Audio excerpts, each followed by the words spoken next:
ఆరోగ్యమే మహాభాగ్యం అని మాత్రమే కాదు, వైద్య ఆరోగ్య శాఖ మంచిగుంటే అదే మా గొప్ప భాగ్యం అనుకునే కాడికొచ్చింది కథ.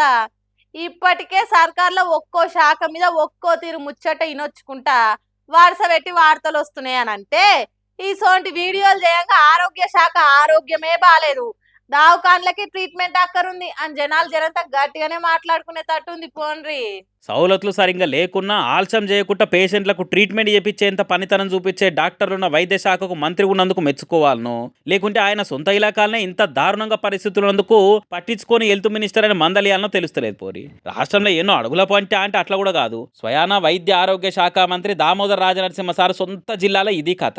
పటాన్ చెరువు సర్కార్ ఏరియా దవాఖాన్లా పొద్దుగాలటి సంది కరెంటు చూద్దామన్నా లేదట.